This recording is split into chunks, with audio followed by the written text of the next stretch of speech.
তুমি ভেবে দেখো যে তোমারটাকে তুমি ম্যানেজ করে নেবে, বাড়ি থেকে শিখিয়ে নেবে, ওটা হবে নাকি?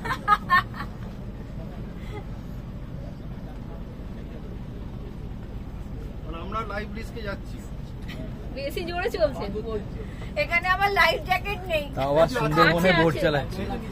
অতগুলো আছে কিনা জানেন? লাইফ জ্যাকেট দিয়ে কিছু হবে না, পড়লেই কুমির বসে রয়েছে।